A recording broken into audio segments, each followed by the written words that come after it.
the A-10 Warthogs make their way into the airbox. Also want to give a thank you to Heiser Hearing for sponsoring our real-time closed captioning. Okay, we want to toss it over to our Kentucky set with Candace and Sterling to talk about the A-10. Yes, and we're doing that because Rob Gibbons also flew the A-10. I mean, what plane have you not flown, Rob? I don't know. Just say, you know what, we need somebody, let's call Rob. Well, there are a few I may or may not have flown, but I have flown this airplane. Yeah. So I started my career in the A-10 before going to the F-16, and that's what we're seeing here is the A-10 Warthog.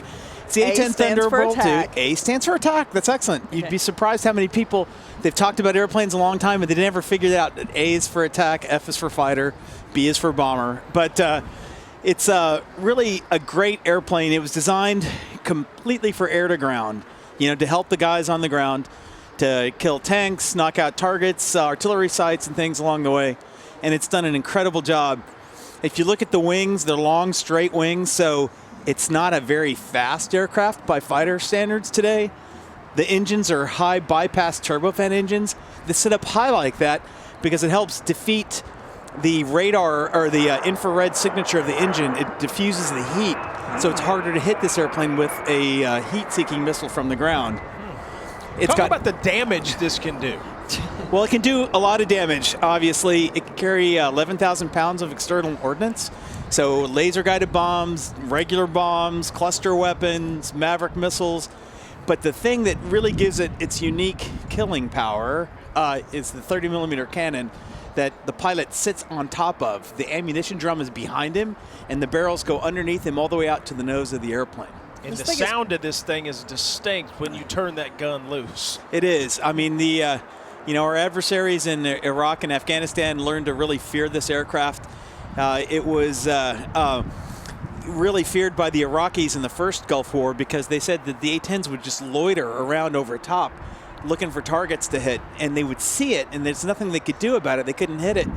And they would just be dreading when it would roll in, and then the sound the gun makes when it goes off just was terrifying for them. This thing is called a tank buster. It is, because it was designed to stop Soviet armor in the inner German border in the 80s, and it's just developed into a much more capable system. These are actually called A-10Cs. It's the C model. The airplane that I flew was the A model. And there's no difference to the airframe at all. It still works exactly the same, but the avionics are so much more advanced in this airplane now.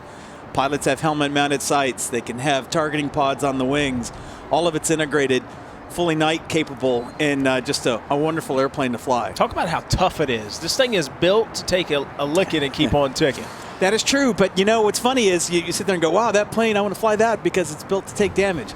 Well, it's built to take damage because it's going to take damage, right? Because you're flying low and slow. You're flying low, you're slower, and the pilot sits in a titanium bathtub. So it's a titanium shell around the cockpit underneath it. And it's great if the bullets are coming from below you, but if the bullets are coming in from the other way, then it's the titanium catcher's mitt because the bullet won't exit the cockpit. But the airplane is got full hydraulic systems, but it's capable of flying without hydraulics. And it's called manual reversion flight, but the pilot really has to use muscles then to maneuver those big, giant control surfaces because he'll be doing it just with cables at that point in time.